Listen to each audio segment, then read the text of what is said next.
This video is brought to you by our partner, Mint Mobile.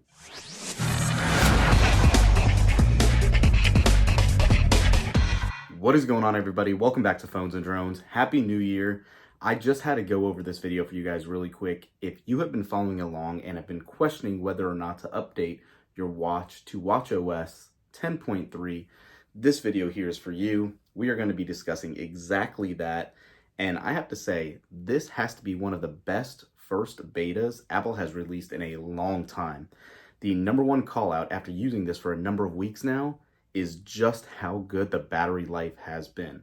That's everyone's big questions in the comments. It's always, how has the battery life performed? Spoiler alert, it has been probably the best since we got this Ultra 2 in-house. It is on par with the Ultra 1 from last year, or I guess 2 years ago now since we're in 2024, but it is a pleasure to use. Charging is never an issue. There's no battery drain or anything like that. So jumping around the watch itself, everything has been fluid. The only kind of bug that we've seen is kind of, if you've seen our other video, when you do those double tap gestures, sometimes it doesn't register as quickly as it might have on a stable release of 10.2, but it still operates perfectly fine. And the number of times you're probably using that is a lot less than simply glancing at your watch, looking at the time, weather, or any alerts that might come in. So it is not a big deal on that front.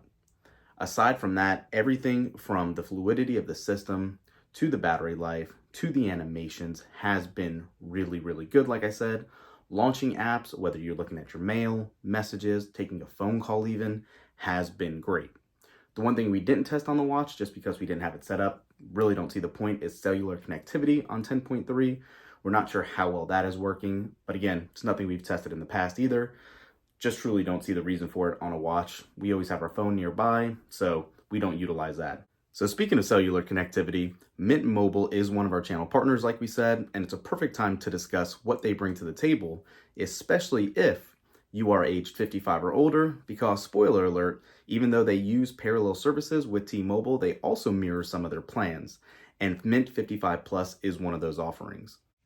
You're getting unlimited nationwide talk and text and 5 gigs of 5G data or 4G LTE data per month. That is a tremendous offering. Obviously, like we said, they piggyback off of T-Mobile's network.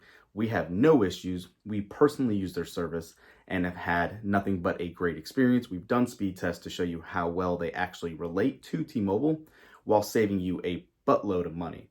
So make sure to use that affiliate link down below if you're going to sign up for the service. Give it a try, take a look at it. 15 bucks is not very much for it. Does come with a Mint Tech as well, is what they're calling it, to help you set up your data, get your line active, install your SIM cards, and whatever you might need for assistance to get up and running.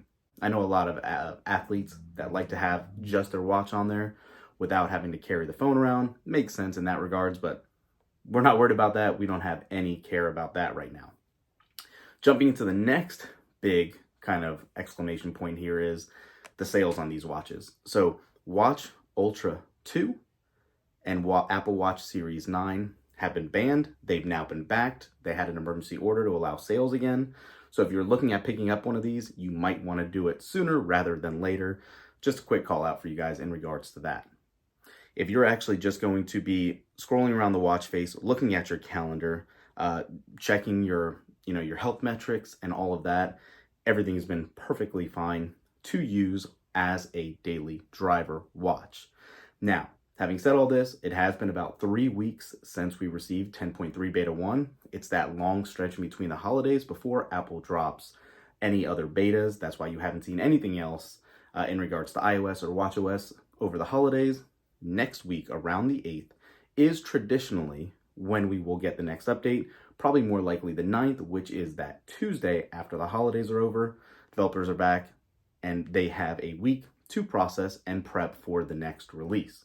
So we don't know officially. However, that is what we're assuming. If it sticks to prior patterns, keep all that in mind. So yeah, that's it for this one, guys.